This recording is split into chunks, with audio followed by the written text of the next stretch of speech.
He's got 2 tour-level victories. He's a 5-time Bassmaster Classic qualifier. And this week, Drew Benton joins us on...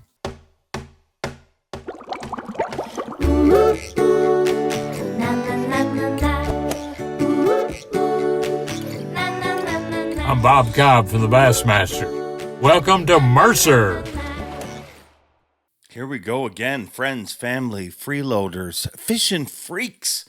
Welcome to another edition, episode, whatever you want to refer to it as, of Mercer, the awkwardly honest fishing podcast. And thanks for joining me again. And this week is a big freaking week. I mean, maybe not for all of you, but I think for a big group of us. I mean, I've openly talked. This was never my plan to do this podcast.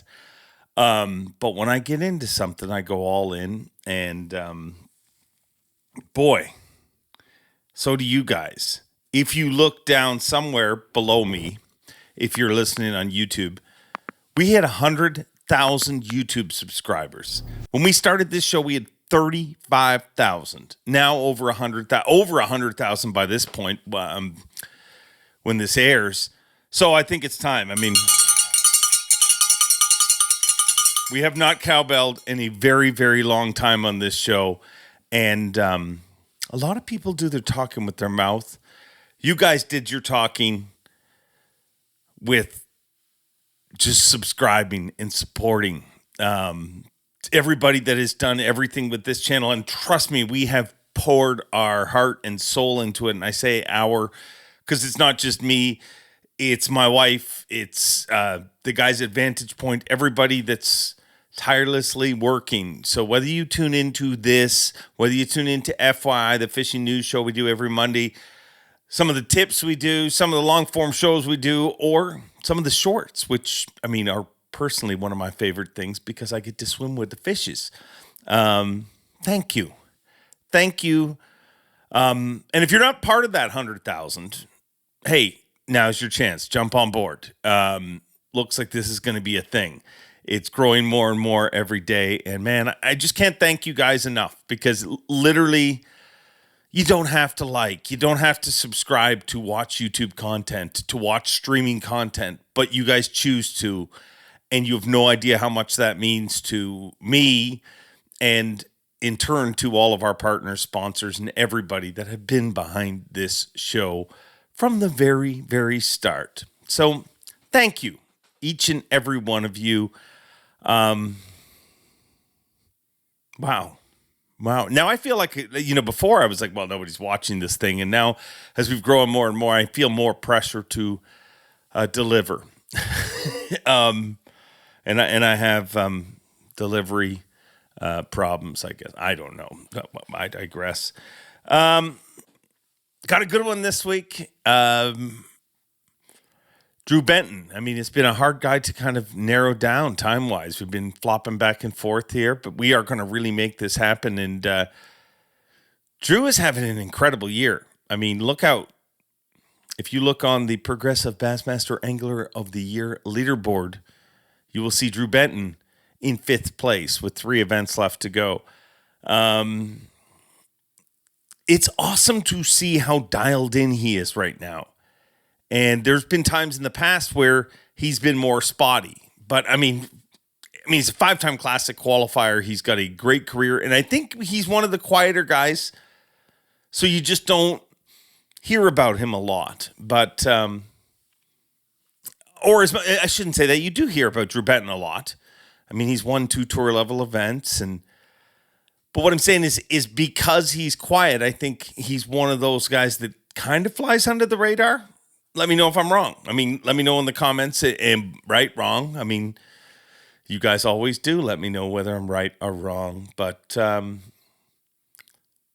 how can something so right be wrong? Let's bring him in right now. Drew Benton. Drew Benton, I thank you very much for doing this. And you're a little high maintenance. It's taken us a few back and forth to get this ironed out. Are you always like that? I am. This is the time of year where I'm trying to get all my deer fed, everything ready for deer season, which we end our elite season in August, and then deer season starts in September. So I kind of got to get all my ducks in a row. So I'm back and forth between, my farm in Blakely, where I manage, a few thousand acres up there for deer hunting. And then, we actually live down here in Panama City. So it's about a 2-hour commute back and forth. And then, you throw 4 kids in the mix, and I could be a little bit high maintenance, especially here lately. Well, talk to me about that, because stereotypically everything you've gone through in the last year, you know what I mean? This season on paper, it makes it for a bad season for a lot of people. You know what I mean? They'd say there's a lot of distractions. You got married, you got a lot going on in your life. How have you been able to focus with all that crap going on? Well, I think you almost kind of got to back up. Before I got married, I went through a terrible divorce. Yeah. And it's no lie. Last year towards the end of my season was not my best showing. And you could tell that something was going on in my life. And we had a conversation the other day. Things happen the way they're supposed to happen. Or people might say, things happen for a reason. Yeah. And I finally got my life back in order. And once you get everything going in the right direction, things start to fall into place a lot easier. And I think this season so far has been a result directly because of that. I'm in a better place, at home and on the road, a lot more, support. So I'm in a lot better place than I've ever been. Yeah, I mean, it definitely shows in the results. Do you pay attention to the results, like where you're sitting? Or are you one of those guys who's like, I don't even want to know what place I'm in? No, I mean, I pay attention. I do. It's because you never want to fall too far out of contention. And we've got 3 events left, and I think I'm 5th. Yes, exactly. Yeah. So I'm 5th. I don't know how many points back, but I think I'm around 90 to 100 points back. With 3 events, that's a pretty substantial amount. But, as well as I do, anything can happen in the sport. And one person bomb and I have a top 10 and I'm right back. I make that deficit up. So it's definitely something I keep my eye on. And it's something that every angler, they'd be lying if they didn't say, hey, I check in on it from time to time, because it's just such a big career goal for all of us. So, I mean, I'd be lying if I said I did. Do you think the people that say that they don't are lying? They're lying. They're lying. Really? Everybody does. Yeah, it's one of those things that you gauge your season by. I mean, obviously we all want to make the classic, and that's the number one goal for all of us. So, once you're comfortably above that cut line, the next, I won't say low-hanging fruit, but the next goal is AOI. And you want to see where you're at and see if it's attainable. And going into the last 3 events, it's still, we still got a shot. We kind of shot ourselves in the foot a little bit at Pickwick. I can kind of attribute that some to, just having a bad boat number. There's X number of places, and when you're boat 88 the first day and you don't get in a good rotation, it kind of puts you behind the 8 ball. And I was fishing some of the same areas some of the guys who actually made the top 10 were in. And whenever you get in that position, you got to play the card you're dealt. But I still feel good about it. I mean, not necessarily going up north, because, I'm kind of, I'm a Southern guy, obviously, and we're going up there to fish for smallmouth. But, Southern guys have done well. I mean, you look at let's see, who was it? Atkins. Yeah. What did he finish, like second? Second. And also top 3 the Open up there too. Yeah. So, I mean, you definitely figure he's got that end of it figured out. Right. Guys like us can go up there and have success. And that's just what it's going to take for me to stay in it. Do you do anything specifically, or have you done anything? I mean, I always find it weird where, there's Southern guys who just come up there. And I think because smallmouth are so easy to catch in certain situations, you know what I mean? It's not a question of not getting a limit most times, but you might as well not have a limit if they don't weigh the right amount, because you're going to finish in the exact same spot. Have you done things to shore up kind of your smallmouth game? I think for me, it's just not overcomplicated. I mean, I think early on in my career, and when I don't do as well up there, I try to do too much. And Smallmouth are just pretty much really simple creatures. I mean, honestly, they just swim around and eat because they only have a certain amount of time to feed. They've got their spawn, and then basically their whole life is to feed until it's winter, until it's too cold for them to feed as much. So it's just a matter of keeping your bait where they're living, whether it's shallow or deep. Sometimes we're at St. Lawrence and they're, really deep, but the last few times they've been shallow, and you've got to just stay in the right zones and keep it simple like that. Same thing with Champlain. I struggled the first day at Champlain last year because I was fishing, for largemouth instead of, staying out there where the smallmouth were more plentiful and easier to catch. And, once I got in that depth range that the smallmouth were feeding on those LY, it was just very easy. You just run around and seen them on active target and picked them off, one by one. And that's just the type mindset you got to have. If you're not getting bit and you're on a smallmouth fishery, you're doing something bad wrong. That's the truth. I mean, and I think there's a lot of people that try to wait them out and do things like, they know this is an area that has them. But I mean, you need to keep chasing hot fish. Is that just from experience of the number of trips that you've had up north by this point? Absolutely. Yeah.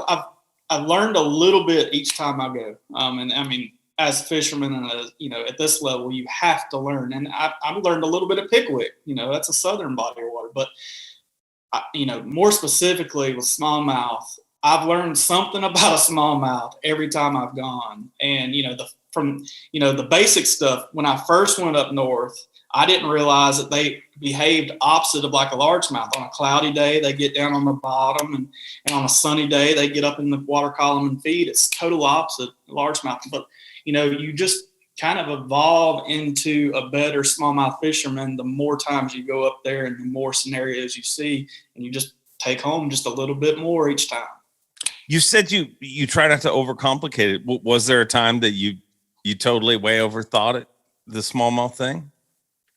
Yeah, I mean, so like when you go to a largemouth fishery, I feel like you have fish shallow that live shallow their whole life and stay shallow. Then you have fish that move out like on the ledges like they did at Pickwick. Yeah. And you kind of got to sample both. And I would try to do that or take that approach to smallmouth fishing.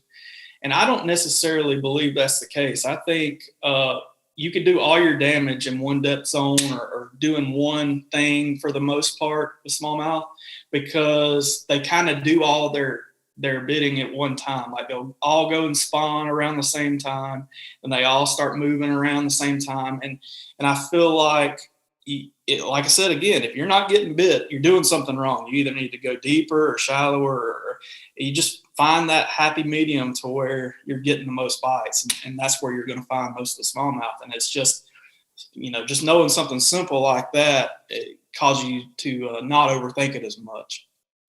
Talk to me about Pickwick, because you said, I had a bad boat number, get bad rotation. And I always I kind of joke about the rotation thing being the new swinging for the fences, because guys weigh in and they'll be like, yeah, everything was right. My rotation was off. But in a Pickwick event, I think it means even more so, because rotation's got more to do with not when you're hitting the spot. It's when you're hitting the spot that you actually get to fish the spot. Do you find competing in an event like that where I might only get to fish 20% of the stuff that I want to fish? Do you find that frustrating?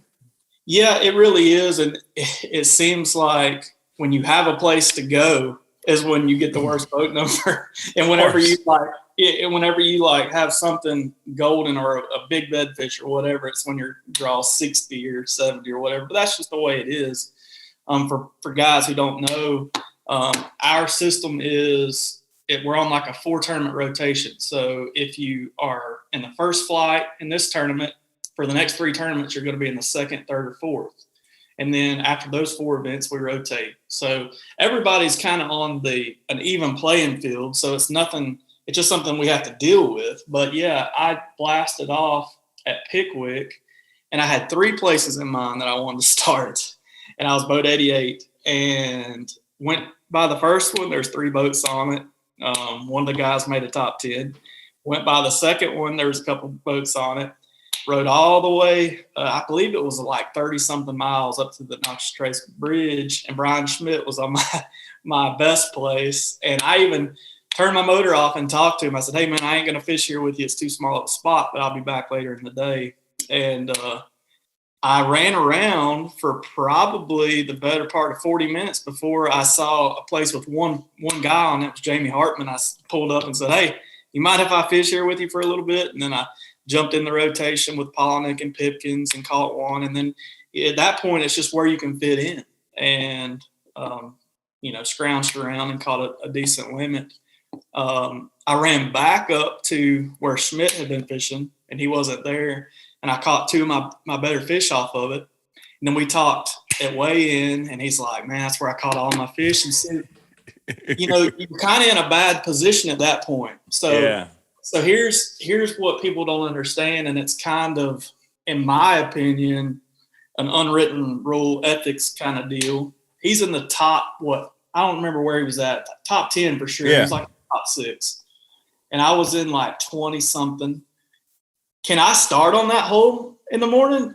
I feel wrong about doing it, but honestly, I should have. I mean, it's just one of those deals where I gave it to him and I said, hey man, I'm going to let you start there. I'm not going to mess with you. I'm going to start somewhere else. And I said, but if I need to borrow a couple, I might come in there. And he said, come on. So that's just one of the things that people don't realize that we work out, on the sidelines fishing. And, it's just, I got the short end of the stick in this deal. Because if you went to the letter of the law, I mean, Trip Weldon used to always say that's why we reverse the field. I mean, because day 2, especially since you saw him day 1, you know what I mean? It makes it just so much, I would think, simpler because you saw him. He made sure he knows you were coming there. Mm-hmm. So why did you make that decision? Why did you choose to be the good guy? Has love softened you? It always comes back. There'll be a time where, I'm sitting in the top 5 and somebody rolls up on me on day 2 where I caught all mine. I'm going to tell them to get out of there. That's just the way it is. And I feel I'm old school. I feel that's the way it should be. We're all out there trying to make a living, but at the same time, there's got to be a level of respect there. And I think it's always kind of been an unwritten rule, and I've kind of always went by it. Yeah, I had Pat Schlopper on the podcast last week, and he actually said it was refreshing to hear. He's like, I didn't know how guys played out there. He said, it's his second season on the Elite Series. He's like, I've just never been to an event where a lot of people think it's okay to pull up right beside you and fish. And he said he just wasn't aggressive enough in certain situations, and he allowed people to be too aggressive to him. Was that a learning curve for you when you started on the Elite Series or at FLW? Yeah, it was. I generally, as a rule of thumb, I'll pull up, and I don't just pull up and just start bombing in there. I'll pull up and I'll ask the guy, hey, is it going to bother you if I fish here with you? Or if I fish on the end of this point here, is it going to, mess you up or whatever? I'll talk about it. I don't pull up and just go to fishing. And that's really the name of the game. And everybody, well, I won't say everybody. I will say for the most part, because I'll say this. Me and Jamie Hartman were sharing a spot, and the local pulls up, and he was just like, hey, man, I'm glad to see you guys aren't just cussing each other out, fighting out here. And we just told him, we're just both trying to make a living. And he says, well, I like to see this. And Jamie says, well, it's on a person-to-person basis. So it's a lot of give and take. I mean, if you pull up to a guy and say, you mind if I share this spot? And they say, yes, I mind. Well, then he needs to realize he does not pull up on me, ever. I mean, it's a give and take. I mean, that's just the way we look at it. Now, and every spot's different. You might be sitting casting to a place the size of the front deck of your boat. You're not going to be able to share that with anybody, obviously. But if it's a big enough spot and, you're later in the day, later in the week, perhaps. I mean, we try to work together best we can, because at the end of the day, we're providing for our families, and that's the only way. What are you going to do? Sit out there where there's no fish? Yeah. Cast around? I mean, so we all get it for the most part. Well, and I mean, I've always looked at you can be loyal to friendship and whatever, but you also have to be loyal to your family, and you also have to be loyal to every logo on your shirt that at the end of the year, you can't turn to them and be like, Well, you know what? I just had a bad rotation all year. They don't want to hear that. It is a weird spot for both ends of it, I would imagine. I agree. And, me and Brian had a great conversation on the phone after that first day. I told him that he should be okay with me starting there because that's just the way the game is played. And I said, I've been in your shoes. He didn't want me to fish there the first day, later in the day. And I said, dude, I gave it to you for half the day. I said, I need to cull some. And I actually caught 2 fish there in cold. And we talked about it. And I said, man, it just comes down to I'm providing for my family and you're providing for your family. And we've just got to work together the best we can to make sure we both can do that. And it's tough. I mean, I've been in that situation where I'm struggling and I need a spot. I need it to pan out. I need to catch them in that event. And that's where he was coming from. I was coming from a little bit different scenario. I was in 4th in AOI. I needed to catch them there too.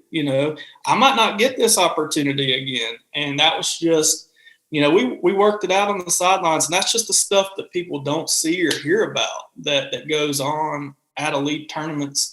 I've had another scenario when we were at Champlain a couple of years ago. I was sharing water with Zaldane, and he texted me. I think the first day I only had like 16 or 17 pounds. The next day I caught like 19. And then he texted me that night and was like, hey, man, I think the fish to win are there. Can you give me a little bit more space? And I said, absolutely. That's just the stuff that people don't know about that goes on behind, the scenes with us. And it definitely has to happen, or the scenario of guys fighting on the water occurs, and no, that's not good for anybody.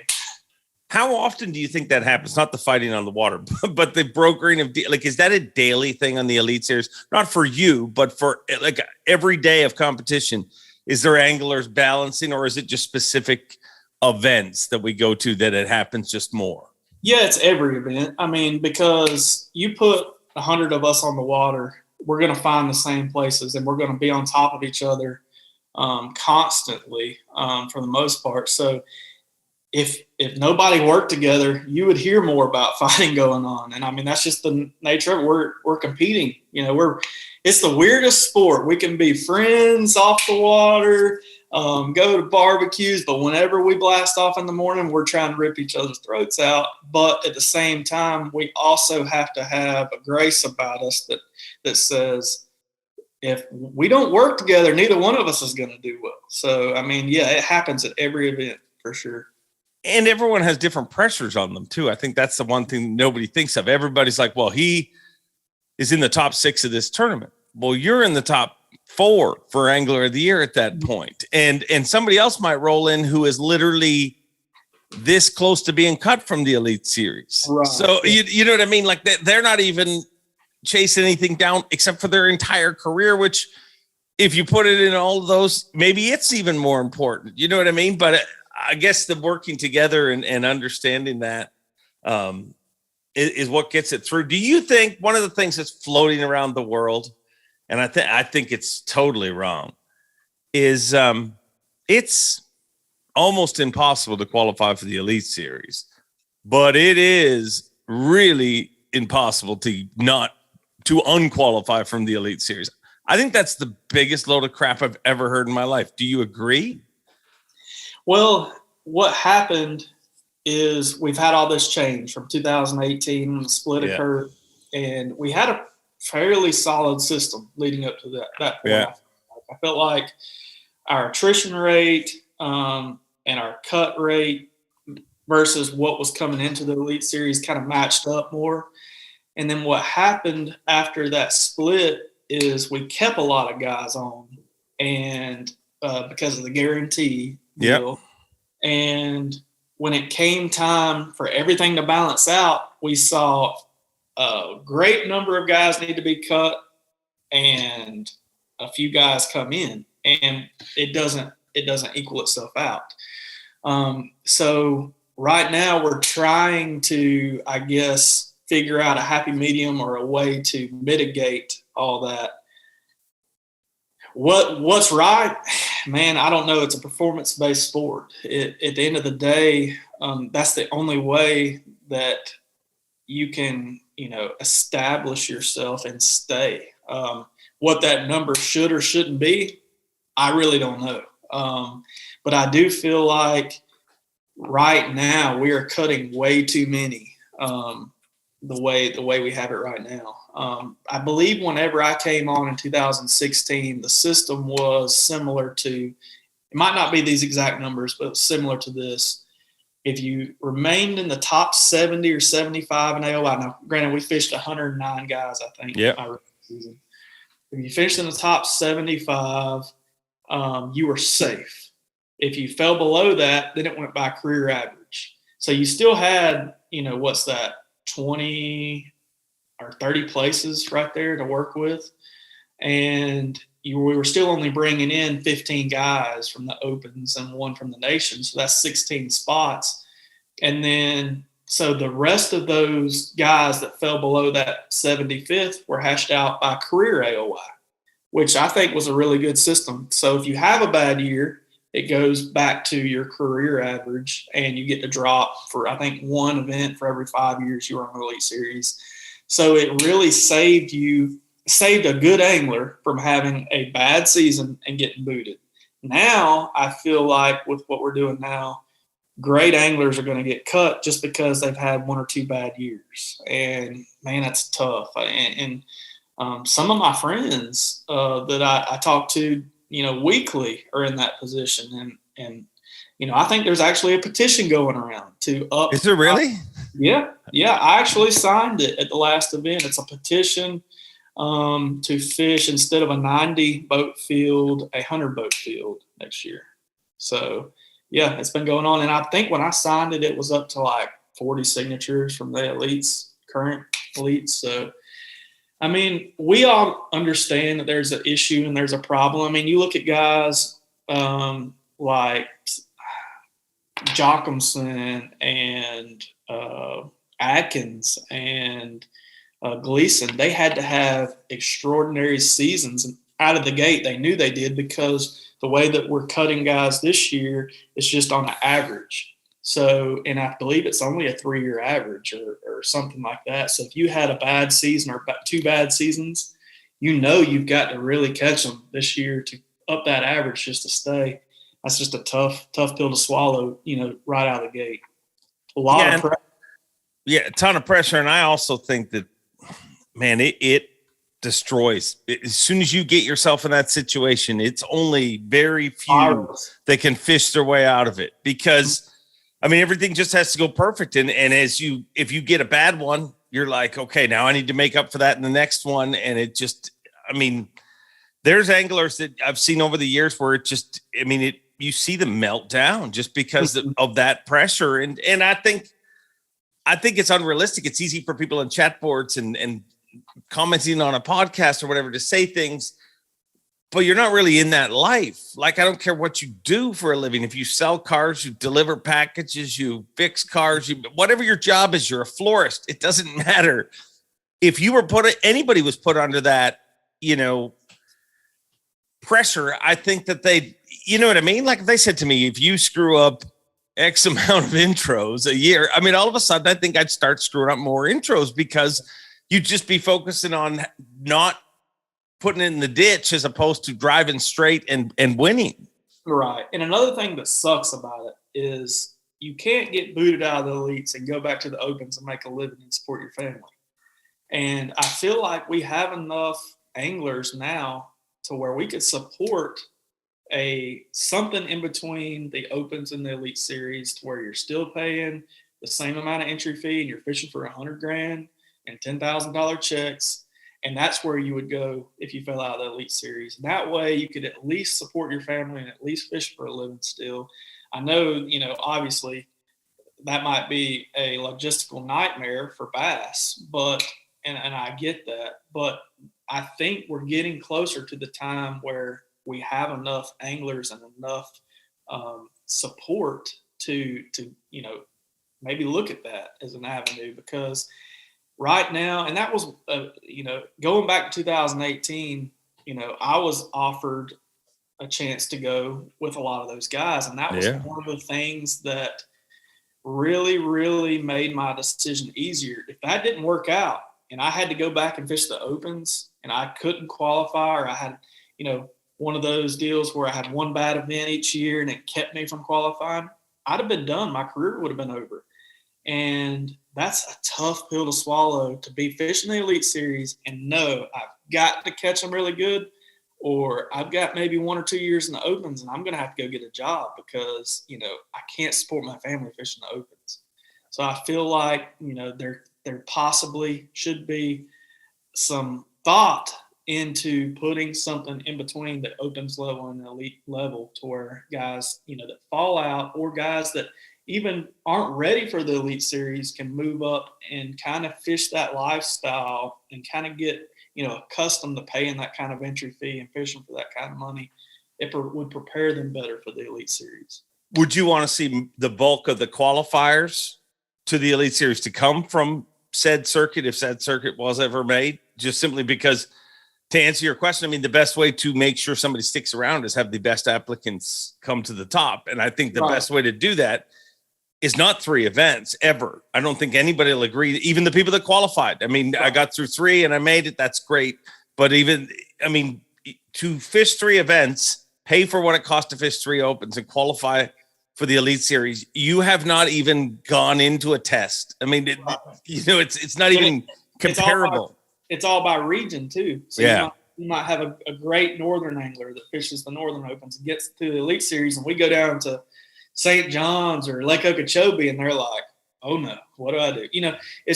They're not tested enough. And I was a supporter of, you needed to fish the whole opens trail, because that gets you in 9 events, which is what an elite season is. Yeah.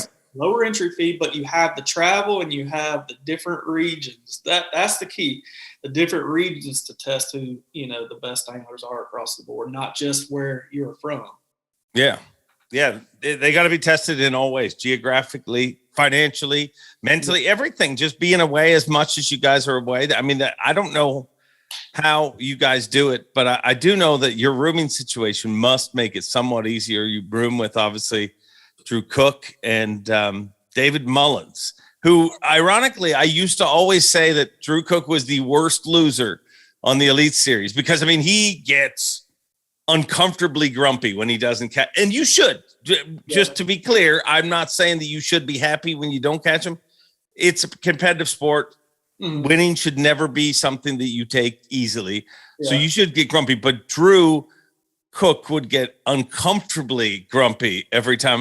You're like, I don't even know if I want to talk to this guy right now. But then when I said that to Mullins is like, screw that. I am the grumpiest person when I don't catch him. So nobody would know better than you. Which one of them is grumpier when they don't catch him? I really think probably Mullins is. The thing about Cook is, he has so much success coming in, and it's hard to, it's hard to accept failure when you've had so much success. And he didn't realize that, and a lot of people don't realize, fishing is a lot like Major League Baseball batting statistics. You're going to lose a lot more than you're going to win. And, I've kind of talked to him about that, and like, man, you got to really appreciate these times when they're good, but understand bad times are coming. You get slumps. It's just like anything else. He won that event at Santee, and he's missed a couple cuts here. And I think he's starting to understand, it all comes full circle. You have good events and you have bad events. Sometimes we figure them out. Sometimes we don't. Sometimes we make all the right decisions, and the uncontrollable variables in the sport are through the roof. And that's what's different about this sport than any other sport is we're dealing with live fish, weather, and all these things that we cannot control. And you can do everything right 100% of the time, and it's still not going to go your right 100% of the time. So it's just something you're going to have to accept. If this is the career path that you want to choose, you're going to lose. No doubt about it. It's going to happen. You see what happened with Drew a few times. You know what I mean? I've seen that. Right away, I think of Gussie last year. Gussie won an event, and his next few events, which were events that you would say would set up well for him, he didn't do well. You know what I mean? He ended up making the classic and everything. But do you think something happens when you win an event and it makes you kind of feel like, I figured out the Rubik's Cube. I can win more of these now. Some say it's the winner's curse, but then you look at somebody like Christy, he doesn't look cursed. So, I mean, I don't know, man. It's just, you never know when these wins are going to come, honestly. And you just, you keep your nose down and keep fighting, and then eventually they come, and it's like you can do no wrong. It just happens. And the bad events, they kind of just happen too. And it's just part of it. I don't know how to describe it other than, you hope for the best and playing for the worst, or playing for the best. And I mean, it's just one of those things you just deal with. Did you win the first FLW event? I know you won Rookie of the Year, but did you win the first FLW Tour event you ever fished? I did. Yeah. How did that affect you? Like, did you just be like, but this is so much easier than I thought, guys. Get ready, because I am buying a mansion in about 3 days. No, but I mean, honestly, that kind of got me going. And for the first, I think 3 events, I was leading AOI or second or something. So I was like, holy crap, out of the gate, I've got a shot at, all this. And yeah, I don't think I thought it was easy. I might have been so young and naive to take it a little bit for granted. Yeah. But looking back now, I'm like, man, things could have went way different. And had they gone different, I might not be in the position I am today. But I have to look back and be thankful for the way things went, just from that standpoint, that after that, I had a couple tough years on FLW where I didn't qualify for the Forest Wood Cup. And then I qualified for the elites, had a really good year in 2016. I can't remember where I finished, like maybe 6th. And won Rookie of the Year again. Yeah. And then I qualified for my first classic. And I think the next year I missed a classic. And it sucked. I remember thinking about how bad it sucked again after I had the success. I'm like, I'm not falling back in this rut like those last 2 years at FLW. And so far, I've been able to make every classic since. So been really fortunate. But yeah, it definitely doesn't come that easy. It's something you've got to be consistent. You've got to offset a bad event with a good event, and just keep grinding. Everybody talks about how hard it is to make the classic. How easy is it to not make the classic? I think people forget, like, literally you look at people's years and you're like, you're having a pretty good year. No, I didn't make the class. Like, you look, I'll let you answer the question rather than answer my own question. It's very easy. I mean, like, I'll use this for an example. Schmidt, when we were talking, he's like, man, I've been struggling. I'm like, you haven't been struggling. I made a top 10 and you were there at Florida. Yeah. I was like the second event. So I know you've been having a good year. But then when I look back at the points, he really was. And yeah. I'm like, man. So, a bomb, to me, it's a lot easier to fall than it is to climb. That's what I've noticed. You can fall very, very fast and one day easily, but it is hard to move up. And I don't know why that is. I don't know if it's because, well, I do know why it is. Those average finishes, and what I call an average finish is like just 20th, to a check range, doesn't do anything for you. If anything, it makes you fall a place or two. You've got to have top 10s to move up. I've noticed that. And unless you have a top 10, it's not a successful event if you are, trying to move up in the AOI race. That's the only way, in my opinion. And so I was sitting here thinking about it in these next 3 events, just to have a shot. I think I've got to have 2 top 10s and 1 top 20 to have a shot. And that's like really, really, good, but really, really hard at the same time. So that's what I mean by it's way easier to fall than it is to climb. Yeah. You guys, as you, Mullins, and Drew Cook roomed together, Do you guys work together at all? You and Cook work together, I know. Does anybody work with Mullins? Yeah, somewhat. It's a different dynamic that we run to. See, me and Cook will share everything from bedfish to offshore schools and we try to get our rotation planned, according to what boat number we draw, so we're not fishing behind each other and stuff like that. And Mullins, he's a little bit more old school. He likes to do his own thing, and we share to an extent, I'll say. It's like, and now when we get to a point where, I think that I'm not going to be fishing offshore any or whatever, I'll give him everything I've got. And same with him. If he thinks that he's not going to fish shallow, he'll give us everything he's got.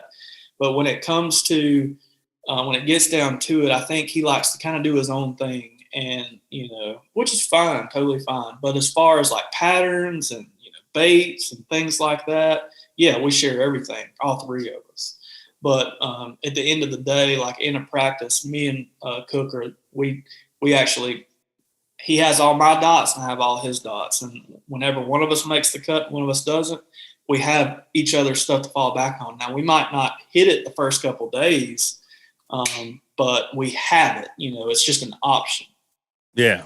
Do you think that's kind of the norm on the Elite Series now? Like, there's a lot of teams, it seems, that have come together. It is. And it really makes things a lot more, I won't say easier, but it gives you more options, especially like on Lake Pickwick. Whenever I was running around and couldn't find anything to go stop on, Cook marked some brim beds that he didn't know if there was any bass on them, but I went over there and fished those for a while and waited for something to open up instead of just wasting time, or just anything. Anytime that you have more options in a tournament is better. Even if you don't use them, if you've got those options, it gives you a lot more peace and it lets you slow down. You're like, I've got my stuff, I've got the stuff that he found, and I can kind of compare the two notes and say, hey, this is something neither one of us has looked at. I'll go check it out. It's all part of the process for us. Is Mullins kind of like the Osborne sister that nobody knows? Like, if there was an Osborne, Kelly Osborne, everybody knows from the show, but there was another sister that said, I don't want to be part of that show. And Mullins kind of, that's kind of how he is with the cut line, right? Like, it's not his. Yeah, when we started it, we wanted him to be involved with it, and we wanted to bring him on because we thought that would be way cool to have all three of us be involved in it. And, honestly, it's a financial burden. Oh, yeah. You have to pay a videographer to come out with us and video and cut and edit. And it's a substantial amount of money that we pay for this. And sometimes it gets sponsored and sometimes it doesn't. We're just kind of hoping it takes off. But it's got a lot of traction. From everybody that has reached out to us that likes to watch it, they enjoy watching it. And when we were early on, we were like, Mullins, do this with us. And he's like, no, I don't want any part of that. You guys can do it. But that's just his mindset. That's just Mullins. We just grown to accept that's how he is. For a lot of, well, I won't say a lot of years, but for a while, he didn't want to talk to you for interviews and stuff. Socially, we were cool, but interviews and stuff, he's like, yeah, we don't need to do that. Yeah. That's just his personality. That's just the way he is. So, we just like, okay, whatever. He definitely is his own personality, the way. And here's what I like about him. And I will say this, and I think it's more so today than probably in years past. He owns it. He doesn't hide. He doesn't say, no, I don't. He said, he's like, well, yeah, no, I if I don't want to do that. He doesn't try to be something different. You know what I mean? He is who he is. Or maybe that's just because of things like the cut line and because of me browbeating him and stuff like that. He's had no choice but to own it.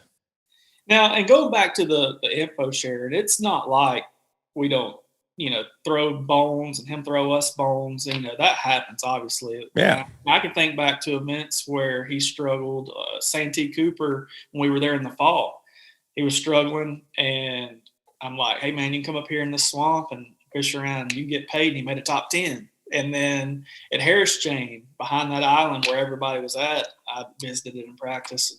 You know, I was going to do the sight fishing thing. And I'm like, you can get some bites in this grass. And he really explored it and figured it out. He made a top 10 there. So, I mean, there are scenarios where our relationship is mutually beneficial no matter what extent we share info. So it definitely helps us all out in the long run.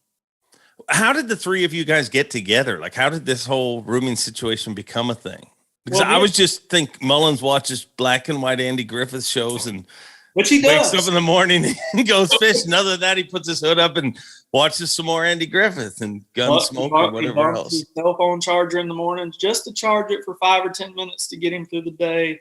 He comes and gets your toothpaste out of your shower bag because he never brings toothpaste. He uses all of your shampoo and body wash. I mean, we basically have to take care of him. So, but out of all honesty, we roomed together prior to Cook qualifying. I think we roomed together a couple years, just because our personalities. We are both outdoorsmen. We both love to hunt, and you know, he's not somebody that I hate, so we roomed together. So, and then Cook came along. He's from, you know, my region down here in Northwest Florida, and you know, we fished against each other for many years down here, and I knew him and he knew me.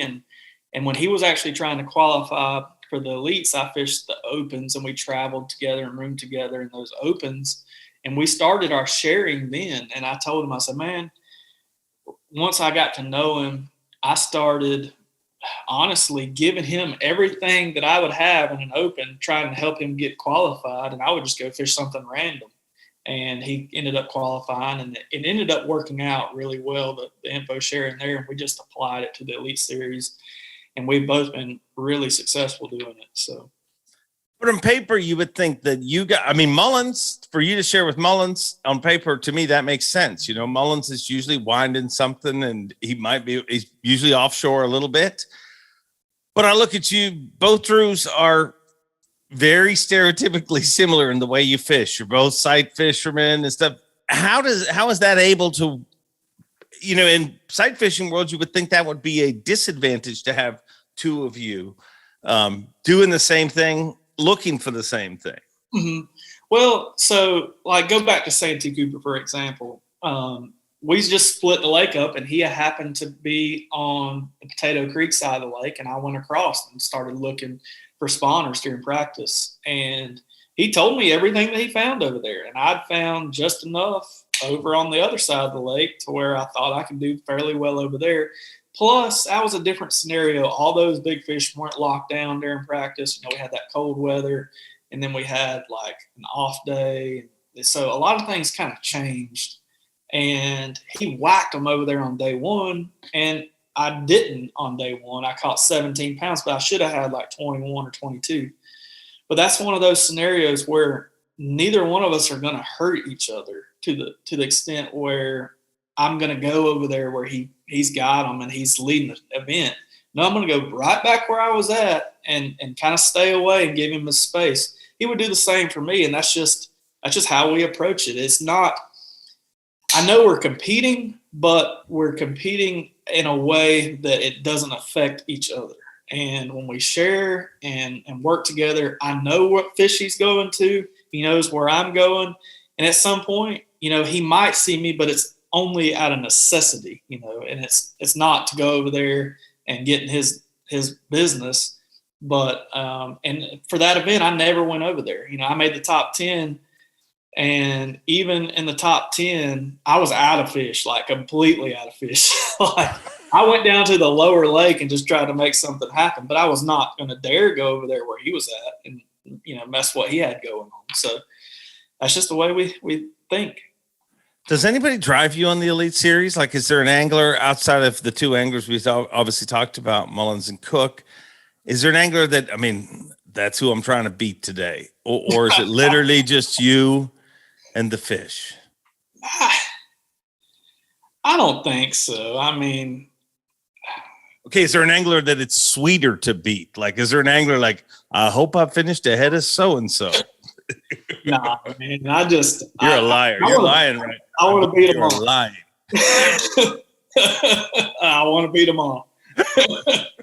Well, that's truthful, but I believe that there might be more to the story. I believe it's natural. I like anglers don't answer this crap, but every baseball player would be like, you know who I want to hit a home run against? This dude. Like they would be able to tell you the next day they play them. But in fishing, it's like, oh, well, we're friends. And you are friends, but nobody I'd rather beat than some of my closest friends. Nah. I mean, I want to beat them all, honestly. But if I had to pick one, and I know if I had to pick one, it'd probably be, it'd have to be Scott Martin. You like to beat Scott? I like to beat Scott Martin. It's a beautiful man. It's easy to like to beat him. He's got the hair. He's got the YouTube following. Yeah. I like to beat him. Yeah. But see, I would take that as a compliment if I was Scott. Yeah, absolutely. Right? Absolutely. And we shared water at Pickwick and talked. I mean, it's nothing against him. I just like I think that was your first honest answer. I think it took us a while to get there, but I knew we'd get there. Who frustrates you to compete against? Is there anyone that you like compete against? You're just like, he doesn't put in half the work I do, or however you look at it. But there's some people that like, or maybe it's Scott Martin again.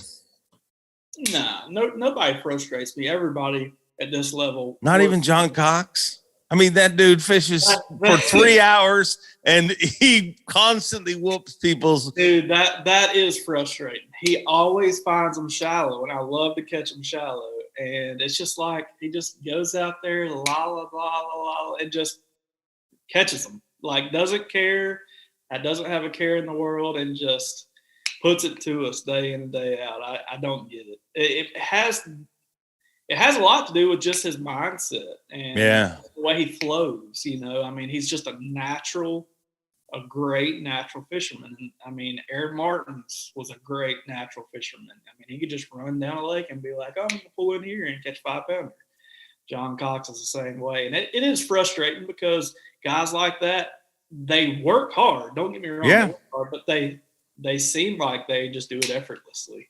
Yeah. Yeah. And I mean, I don't think what John Cox does would work for probably 60, 70% of the guys in the field if they tried to do what he does. You know what I mean? Because a lot of people would get exhausted, forget what lake they're on or whatever. But for him, he doesn't even matter what lake he's on. You know what I mean? He literally just fishes. I mean, he's the only guy, you didn't get to see this, but at Santee, when you guys all took off, he's the only person, me and Davey, I were standing beside each other and we're like, are we seeing what we're seeing? He's the only person, like just even through ego, you would think you would put your boat on pad and run to your first spot. He just idled across the river, like literally, like I'm talking like this, just idled along, and you see him talking to his camera person. And I'm like, I mean, just through ego, like I'm going to put the hammer down just to get over there, you would think. But I mean, it's amazing to see what he's able to do, but it's all in between his ears. And I think I honestly think, and I statistically haven't proved it, but if I spent the time looking at it, I bet you when he gets more pre-fish, it doesn't make him any better, because that gives him too much to think about. Well, that goes back to, the thing I said about smallmouth. He never overcomplicates anything. When he catches them, he's catching them on a wacky rig general, on a spinning rod, or a swim jig, or maybe a popping frog, something simple that he targets shallow water bass with. And I mean, that's the way he just goes about his business. And it's almost like, man, I wish I could make things that simple, but no, I've got to rig up 30 rods and try a little bit of shallow, a little bit of deep, a little bit of in between. And it really gets you in more trouble than it's worth, honestly. Yeah. Yeah. Last year, I remember at the time when everybody was freaking about you can't compete unless you're forward facing sonar. He had one in the backseat of his truck for 3 events and didn't put it on. And I asked him, I'm like, why not? And he's like, I don't want that thing messing with my head. And everybody else that doesn't have it is letting it mess with their head. And this dude actually has it in the backseat of his car, and all he has to do is get it wired up. So it's pretty awesome too. to see. I think it's cool to see all the different elements that it takes to make successful pros. Like there's different things like what you guys are doing with the cutline, what Paul Nick's doing with his YouTube series, and different people. But I remember when Paul Nick started, I was like, dude, are you sure you want to do that? That's going to distract you. He won Angler of the Year that year. And I'm certain with him, he's one of those people that like the more cameras that are on him and the more questions he's got to answer, the better he performs. Where would you put yourself in that situation?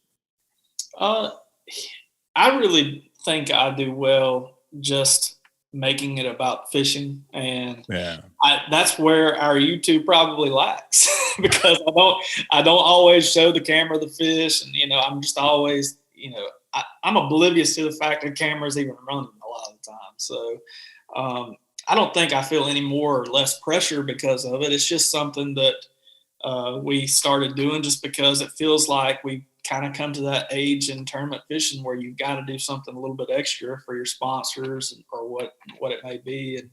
And it's also kind of cool to have to look back on. Yeah.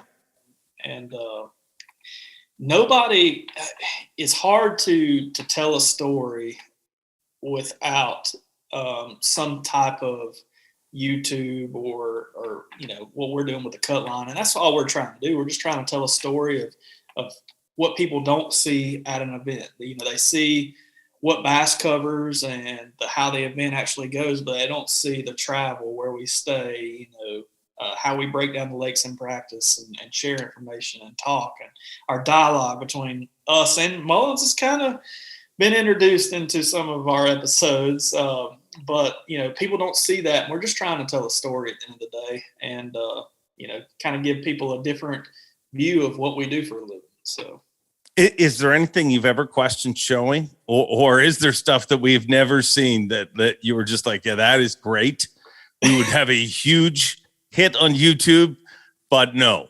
Absolutely. I mean, there's stuff all the time that I wish that we could put in there because it would probably go viral, but we would probably lose some sponsors or get bashed heavily for it. And that's just the society we live in. Everybody's a snowflake, it seems like these days. But yeah, I mean, and it sucks not to be able to be genuine and put, some of that stuff in there because of just the worry about hurting somebody's feelings or whatever. But it's not what we're after. But definitely, there's definitely some stuff that the world never hears about or sees about that we wish we could put in there.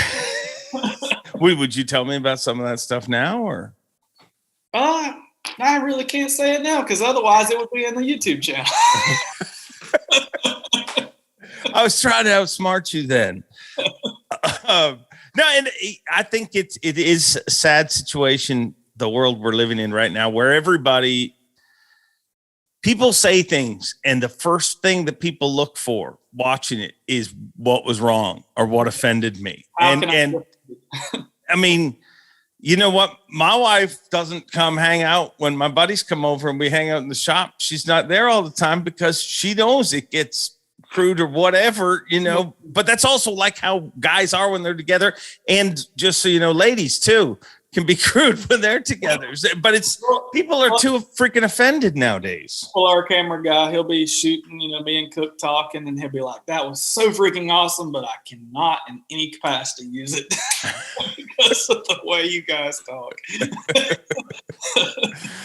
The only video I've ever seen where I said that about a group of anglers was when Matt Robertson, Corey, and Seth and them tried to do this little reality thing, and it was the only time in my life that I've watched something I was like, yeah, I'm offended, and I don't get offended by anything. What's your favorite movie? Favorite movie? Tombstone. That's not very shocking. That's right where I'd put. So there's the Mullins tie-in. Mm-hmm. All right. Any superstitions? If I'm catching them, I stop at the same gas station every morning and get the same exact thing.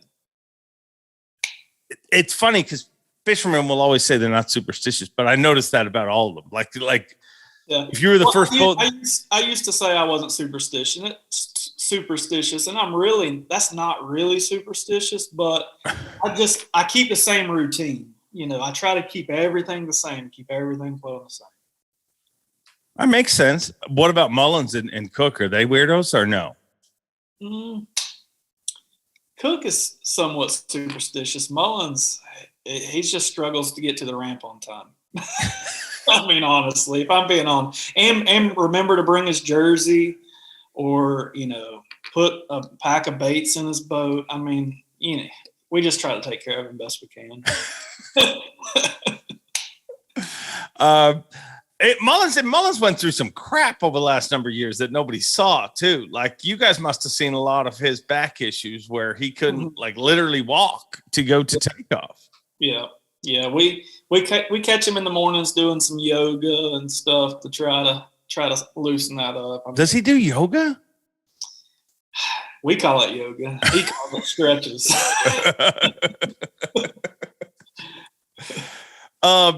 What's your ultimate goal in pro fishing? Ultimate goal in pro fishing.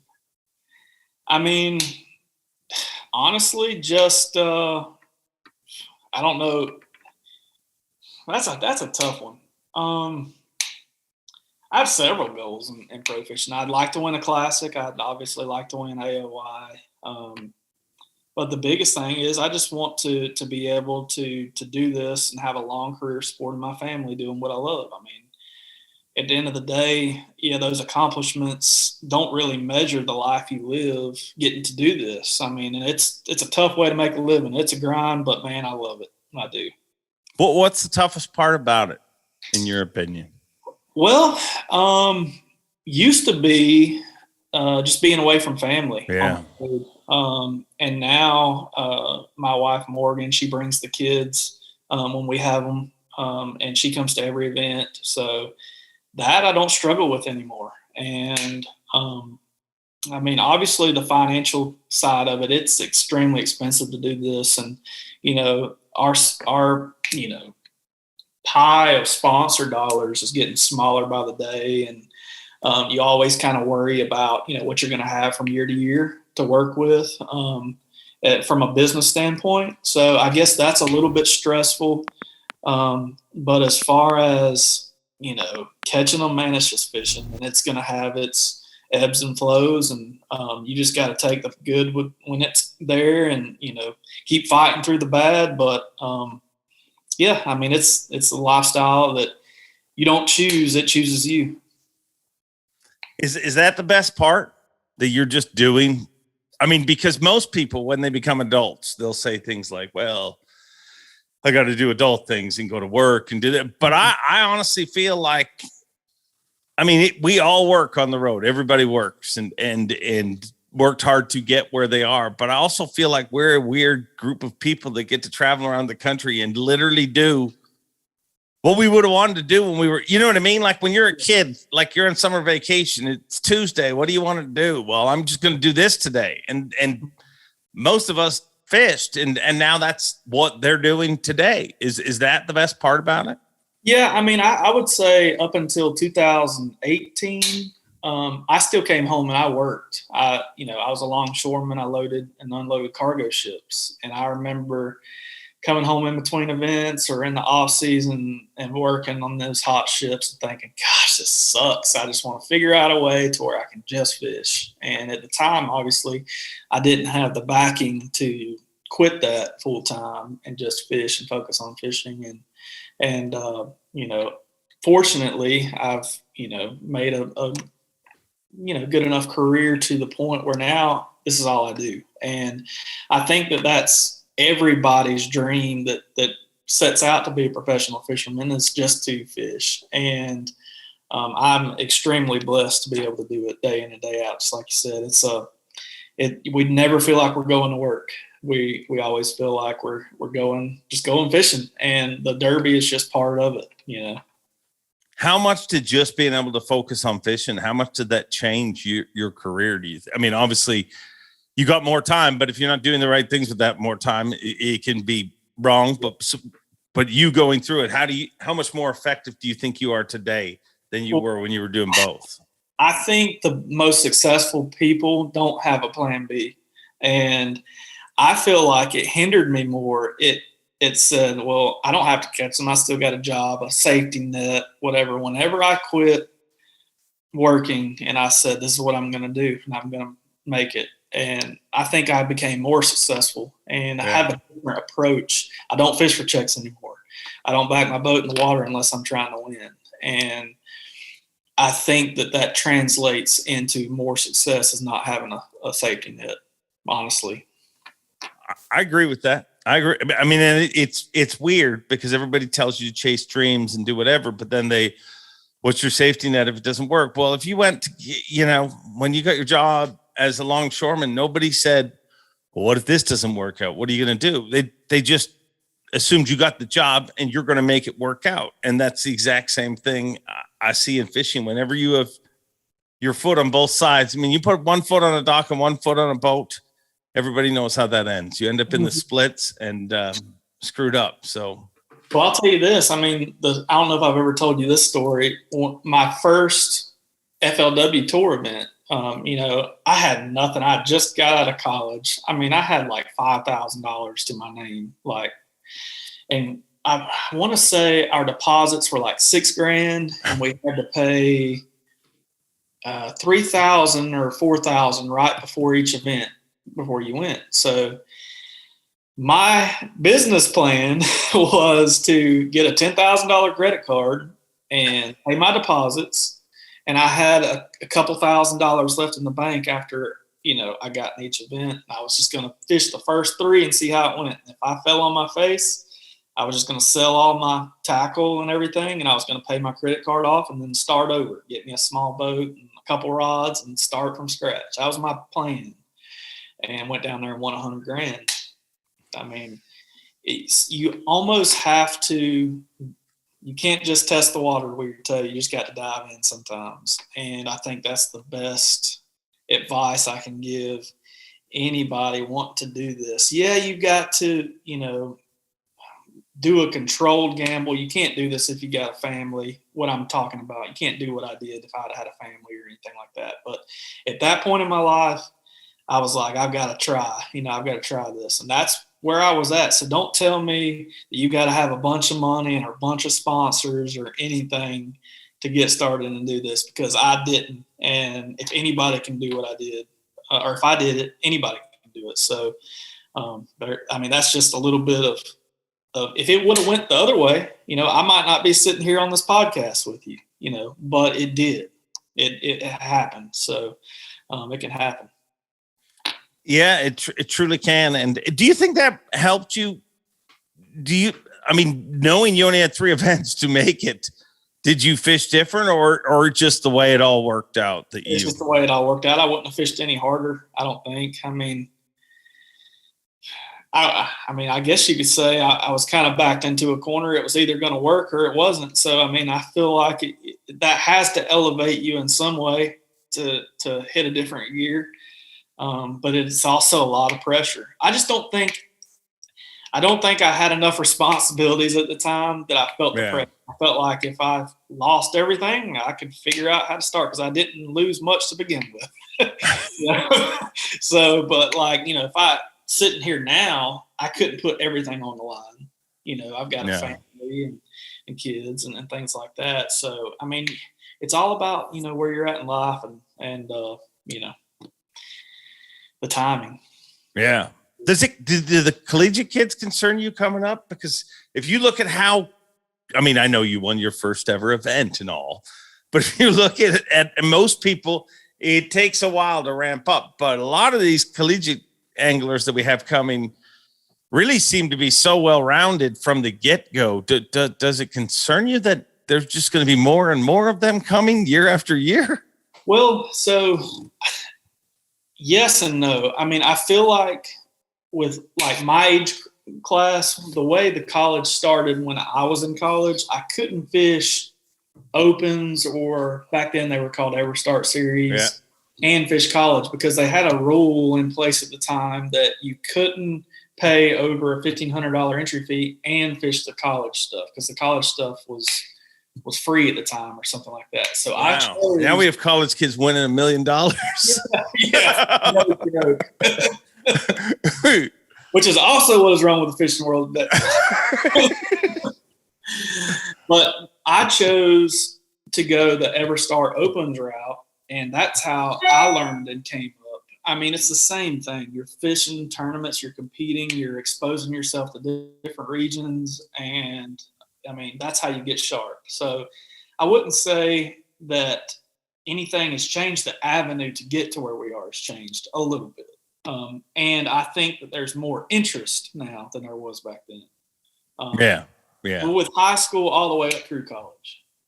It's crazy. It like how that has continued to explode is crazy. And I think it's one of the coolest things in the sport. But it's also cool to see that evolve and how quick, like it happens in other sports. Like you see at one time, it literally named the sport, it didn't have the same collegiate sport. Once it gets it, you get more people serious about it. It's easier to tell your parents you got to dream if there's a path, as opposed to, I want to be that dude. Right.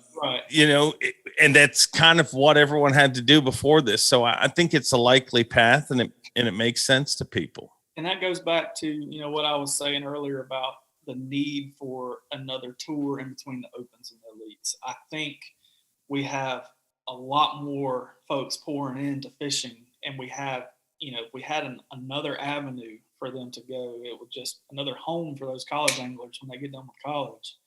Because you're going to lose a lot of those college guys if they can't get to the elite. If there's nowhere to go. There's nowhere to go. Exactly. Yeah, there has to be a place. Okay, I got one last question for you, then I'm going to let you go, because I was thinking about this, and I wasn't even going to mention this, but you brought it up earlier in our conversation about how, you had an opportunity to leave and go to the Pro Bass Tour, Bass Pro Tour, and you stuck with the Elite Series. I remember that feeling the night before the St. Johns River. What did it feel like to you? Because there was like a few months there where there was a group of us that were like, whether it be anglers or people that work for Bass, we're all in. But you also had to feel, holy crap, I hope somebody shows up, because you had heard through the media for months that, these new guys aren't going to catch a bass.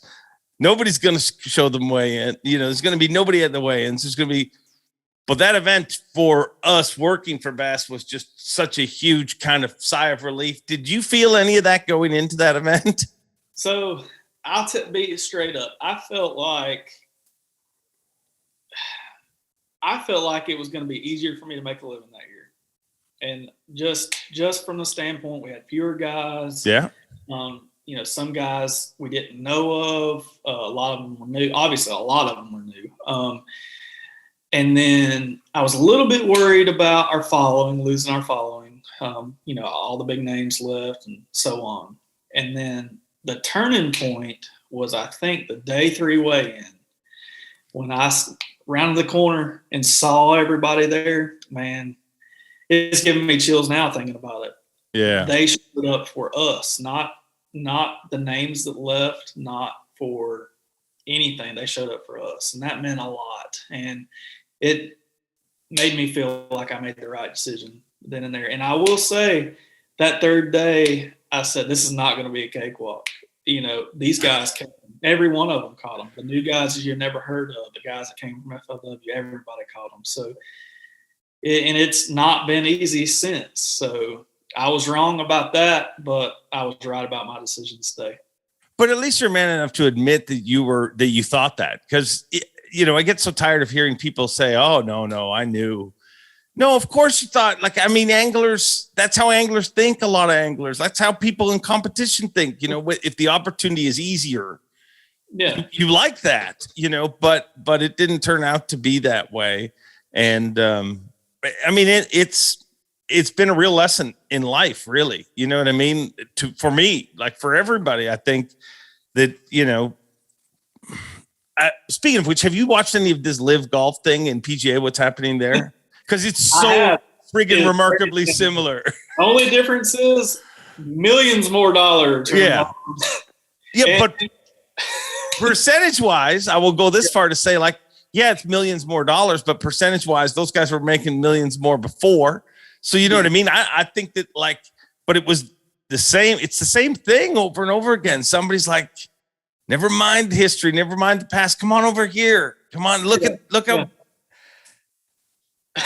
We'll see how it ends. I mean, it amazes me that it's, like Greg Norman is our boy Duckett.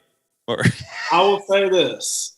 I have some golf buddies who follow golf, who breathe golf, and they say the same thing that was said about our little deal, and that it won't last. And I'm not saying that it's not lasting, but I'm saying how many guys have came back home? And bottom line, I mean, it doesn't matter what sport. And I've said this to Wheeler, so I'll use Wheeler as the example because by far he's been the most dominant angler over there, I would say. How many more does Jacob Wheeler have to win until he gets tired of answering, how come you never won a classic? And that's honestly, and that's, I think, what'll happen there.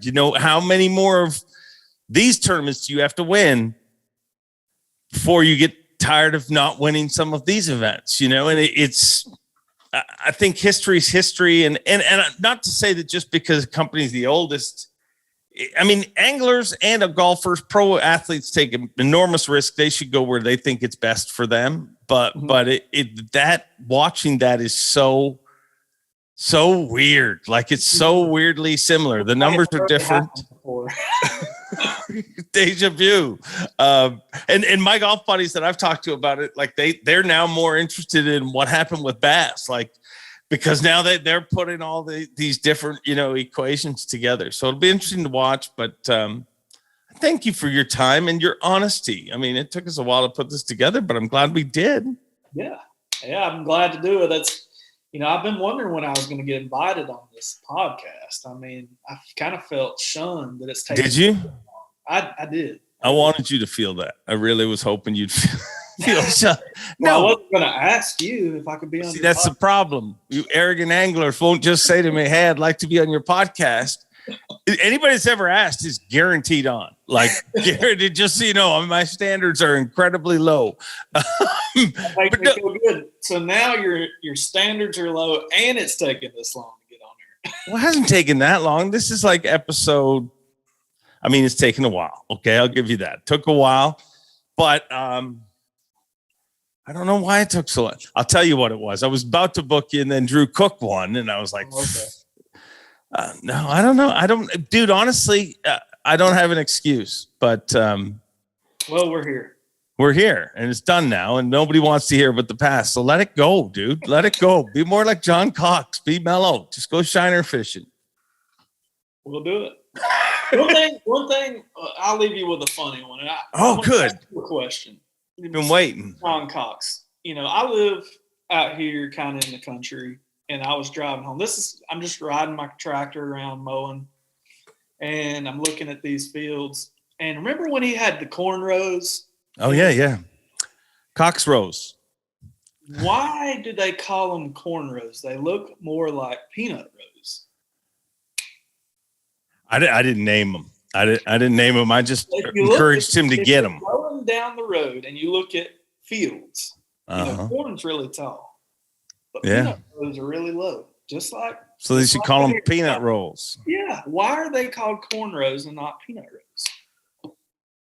I don't know. Why is your driveway called a driveway when you park in it? And in Toronto, we have a parkway that you drive on. So all these confusing things. But I thought that the Cox rows were spectacular. Number one, I mean, it literally started as just a challenge, and it built, and he freaking did it, which is amazing, which proves me that you could get John Cox to do anything. You need to talk him into doing it again as an extra little power to try to push him over the top in AOI. But his hair's not, he has to get the Raggedy Ann going. I mean, he grew it way out, and then he dyed it to teach his kid that, like, who does that? I mean, Dad of the Year, your hair is just like mine. I'll dye mine to show you how bad yours would look. And he did it. I mean, it's awesome. It's awesome. So peanut rows, is that the whole story? You built up to this. It's a funny one to finish with. I'm like, man, just some of the crazy things that comes to my mind. in this off time in between. I need to get back on the road and get back to fishing. Do you have any other crazy things you just cross your mind? How good sight fishermen are to spawning themselves. You are. I mean, does your ability, is your sight fishing ability, I mean, you're very good at spawning, clearly. A lot of kids already and more on the way. You actually jinxed me. I was on my honeymoon. And we were on stage at Chickamauga, and you said, it is spawning season. And then what do you know? I get home, we've got a baby boy on the way. Yeah, well, you're welcome. You know how many kids I blessed you with that. You did. You did. But no, I mean, if you look at the sight fishermen that are, really the ones who go out there and sight fish, we're all great spawners. Good at spawning. We understand what females want, I guess. I don't know. I think all tournament anglers are good at spawning, to be honest. I mean, I think it's the time away from home. It's the long, long drives that are fueled by a liquid inside your, not something you drink either. It just lives in you. Sometimes it leaves. Wow, this has got really bad. It did. It did. I wish we started here. See, now I feel like we should do a whole podcast like this. And if you would have brought this, we would have done this much sooner. So it's your fault that I didn't do this with you sooner. Yeah, I mean, I'm sorry. I just these weird thoughts. All right. Not fishing. They just come to mind. Okay, well, go fan out your bed a little bit. Get ready because the baby's coming. Drew Benton, thank you very much. Thanks, Mercer. You know, awkwardly and weirdly enough, I feel like that interview was just starting to go. I mean, the chat was really just starting to break free. We'll have Drew Benton back on again. Actually, what I want to do is well, I'm not going to tell you what I want to do, but I got something planned that it'll be very good, and it will involve Drew Benton. Once again, guys, thank you. Thank you. Every single like, every single subscription makes a big difference. I mean, I hate even mentioning it, but man, what you guys did this past week woke up a lot of people to look at this little channel and be like, wow. I mean, to add those kind of subscribers, it just doesn't happen in the short period that it has happened. And I am so thankful for it. So I hope everybody last week had a good Father's Day. And I hope this week is summer solstice. The longest days or day of the year was just a day ago. So happy summer solstice. And I don't know what it's like in your part of the world. Let's do a roll call. I did that on FYI this week, and it's always good to find out where people are from. Let's try this. Tell me where you're from and what the weather is like on that day, kind of temperature, whatever. Because I feel like the entire country went from the spring that would never, ever end or just kind of get here to it is summer. And it clearly is summer in most of the places I've been, but maybe that's because there's no tournaments right now, at least for the Elite Series. I know there's some other tournaments and some very, very important tournaments in the tournament world, but it's come to that time of the podcast. Like I said, it was just getting going with Drew, but it's done with me. Once again, sincerely, thank you. Thank you all for letting us hit such an amazing milestone. And all I got to say is we're just getting started. The more subscribers, the more likes we can get, the more we can do. And trust me, we have some incredible plans for this channel. Some really, really cool stuff. And you got us a lot closer to it this week, but let's keep going. I mean, to steal a line from the great Pat McAfee, and if you do not watch it, best sports talk show out there right now, if you ask me, Pat McAfee show, huge PMS fan, free Gump, just got to throw that out there. But from his line, he'll always say, be a pal, or be a friend, tell a friend. Well, let's do that. Let's not just totally rip him off. We'll say, be a pal, tell a pal. about our little channel, and let's keep it growing. And I will see you guys week after week at the Awkwardly Honest Fishing Podcast that goes by my last name, which is Mercer. Dave Mercer out. How cheesy was that? That's so Brian. Mercer out. I'm sorry. Save me from this. Legendary Mr. Bob Cobb. Take us home. Thanks for watching.